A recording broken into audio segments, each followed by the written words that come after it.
Hey, how's it going? Felipe from Flow Foundation, and today I'm going to be teaching you about Cadence Rules. Specifically, this is going to be cursor rules that are catered towards building with Cadence and Flow in general. I'm going to teach you how to enhance your AI assistance for Flow and Cadence development.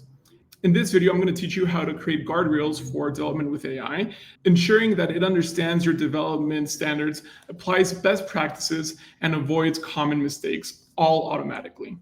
So first of all, what are cursor rules? Okay, so first, what are cursor rules? Cursor rules are reusable and persistent instructions that guide how AI behaves while working on your Flow projects. You can scope out the instructions and exactly detail how you want the agent to interact with your code base. Rules provide a system-level instructions for the agent and inline edit. Think of them as persistent context, preferences, or workflows that you want the agent to follow for your projects. The issue with AI models is that they don't really remember the previous context between prompts that well, so cursor rules fills in for that gap. They inject your coding preferences, standards, and workflows into every interaction. There are two types of rules. The first one is user rules, and these are global preferences that you want across all your projects. Doesn't matter if you're building on Flow, if you're just building a front end, you want it throughout all your projects.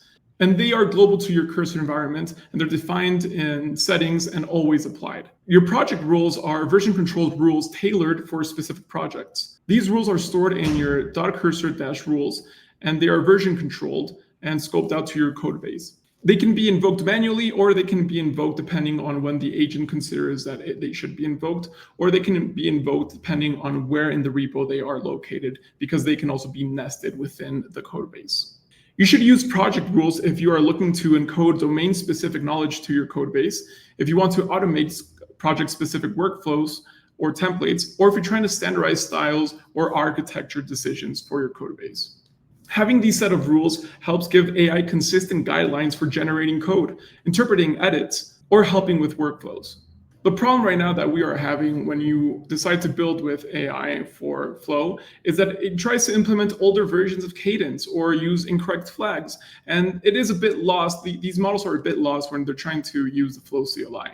So these rules set up a way for the agent to build properly and build through standards. Rules become extremely important when you're trying to remove recurrent errors. Each mistake becomes a rule, and then that rule prevents further mistakes in the future.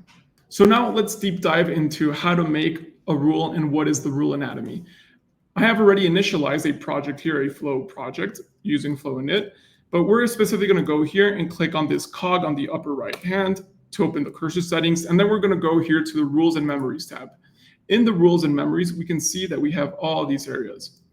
The memories are to generate useful context across your chats. So if you want the agent to reply in a specific manner, you want it to be extremely concise or very verbose, you can be specifying that within these memories. But we are interested within these two, the user rules and the project rules. For now, I have attached one of the cursor rules we are going to look for Cadence development, specifically for NFT standards. These files are written in a .mdc format, and they always have to include a description and an always apply, and also some type of file globs if you choose to. Globs can be used to specify which type of files you want these rules to apply for. In this example, I have set up the globs for CEC contracts, so these Cadence contracts in general, and Cadence in general. Whenever those are mentioned, these rules will apply, and the agent will follow them. The description will tell the agent exactly what this rule is used for. In this case, we have set this rule to be the standard and best practices for developing NFTs using Cadence. You can use the always apply feature to make sure that the agent is always using this rule when it's trying to build. So you can also select the apply intelligently to make sure that the agent decides when it is best to use it.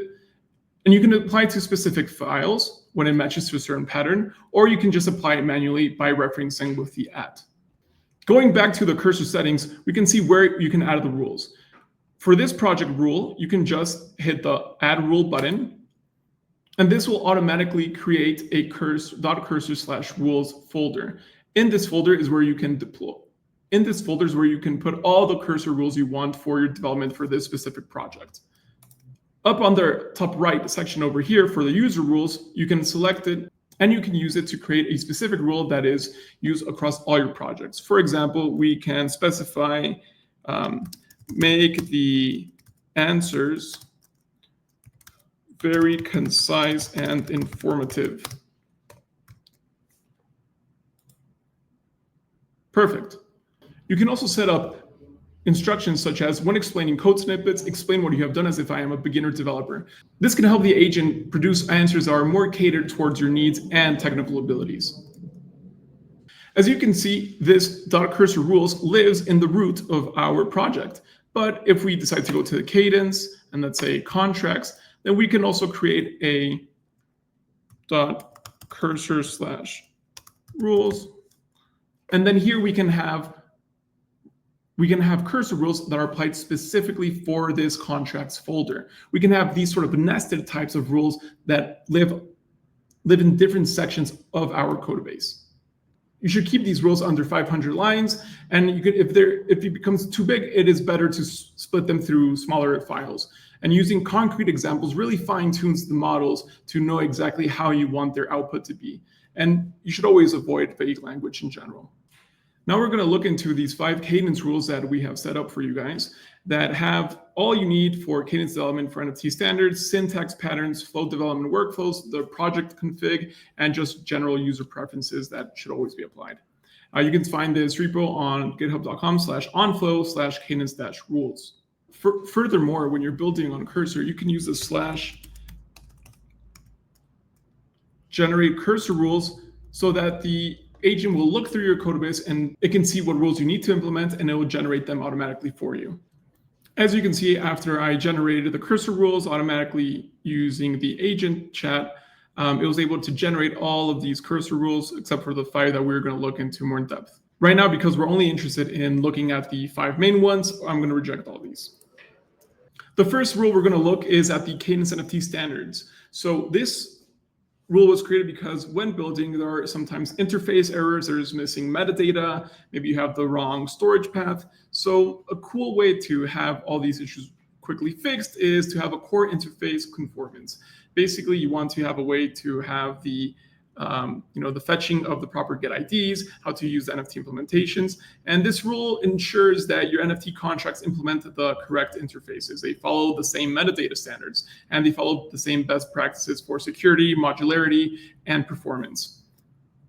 This specific rule is ideal for an NFT marketplace, projects with evolving or complex NFT trades, if you want them to be changing throughout time, or that they can, generate even more complex NFTs. It is also really good for having standards for compliance and audits. The second rule we're going to look into is the Cadence syntax patterns. So this is basically a museum of mistakes because, once you have the recurring errors that have been made and fixed, you can specify instructions to not fall within the same errors. This rule specifically helps to prevent syntax errors and fix tricky issues like authorization errors, optional bindings, field visibilities, and type conversions. You should use this rule to be able to debug faster and write cleaner Cadence code in general. Now we're going to go into the flow development workflow rule. This rule provides a simple and complete flow project lifecycle, from setting up your emulator to deploying on testnet and then mainnet, specifically with FCL integration, optimization tips, and error resolution strategies. This ensures that your development journey is smooth and error-free. Now we have your flow project configuration. This rule guides your flow.json setup and network configurations, and it can help solve some common issues like contract import errors, signer mismatches, and address inconsistencies. This is perfect for managing deployments and FCL integrations across environments. And then finally, we have the user preferences rules. Basically, this rule is set up so that you shape how the AI communicates with you. It enforces concise answers, proactive debugging tips, standards-driven suggestions, and full stack awareness.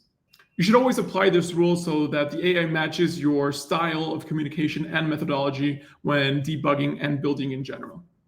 All right, this is great. Now you are completely equipped with the correct tools to be able to configure your cursor rules for flow development. You can guide AI into using Cadence, syntax, and NFT standards, and you can automate project workflows and error resolution. You are also ensuring consistent and personalized AI support across every single project. These are just a couple of rules we have set up for you, but you can definitely build your own rules cater to your own needs and to your own projects. Let's say you want to build some other feature on Flow. Let's say it's VRF. You want to be able to integrate on-chain randomness, and then you can have these rules on how to build with on-chain randomness so that your building workflow is just a lot smoother. If you're very interested on how to build your own Cadence rules, if you're interested on building your own cursor rules for building on Flow, specifically with Cadence, make sure to check out this tutorial we have on here on the documentation site, and also check our GitHub repo to see the examples we have set out for you guys. Thank you so much. I hope you enjoyed this video.